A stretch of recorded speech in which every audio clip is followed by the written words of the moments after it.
திருவண்ணாமலையில் கார்த்திகை தீப திருவிழா இன்று கொடியேற்றத்துடன் தொடங்கியுள்ளது.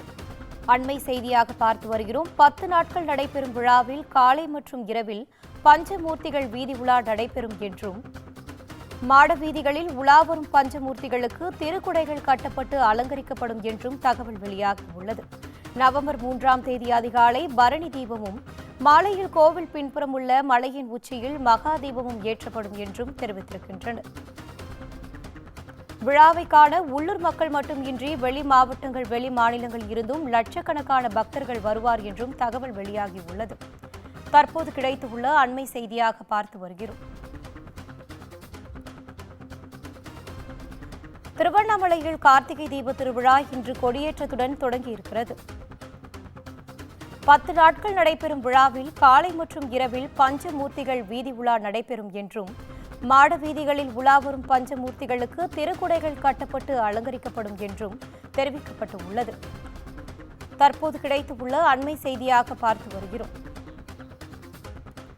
திருவண்ணாமலையில் கார்த்திகை தீப திருவிழா இன்று கொடியேற்றத்துடன் தொடங்கியிருக்கிறது. இது குறித்தான கூடுதல் தகவலோடு இணைகிறார் எமது செய்தியாளர் ஜான்சன். வணக்கம் ஜான்சன், தகவல்களை பகிரலாம். இனிதா, திருவண்ணாமலை அண்ணாமலையார் திருக்கோயிலில் திருக்கார்த்திகை தீப திருவிழா கொடியேற்றத்துடன் தொடங்கியது. அண்ணாமலையார் திருக்கோயிலில் கருவறை முன்பு உள்ள 63 அடி உயரம் தங்க மரத்தில் சிவாச்சாரியார்கள் வேதம் மந்திரம் முழங்க திருச்சிக ரச்சனத்தில் கொடியேற்றத்துடன் தொடங்கியது. இந்த கொடியேற்றத்தை தொடர்ந்து 10 நாட்கள் சாமி வீதி உலா நடைபெற உள்ளது. வருகிற டிசம்பர் 3ஆம் தேதி அதிகாலை 4 மணி அளவில் கோயில் கருவறையில் பரணி தீபமும், அன்று மாலை 6 மணி அளவில் கோயில் பின்புறம் உள்ள மலையின் மீது மகா தீபமும் ஏற்றப்பட உள்ளது.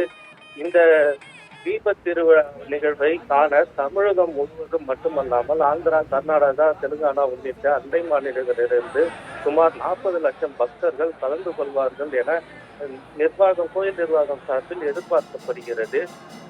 பக்தர்கள் பாதுகாப்பு வசதிக்காக திருவண்ணாமலை மாவட்ட கண்காணிப்பாளர் சுதாகர் தலைமையில் சுமார் 1000க்கும் மேற்பட்ட போலீசார் பாதுகாப்பு பணியில் ஈடுபட்டுள்ளதாக தெரிவித்தனர்.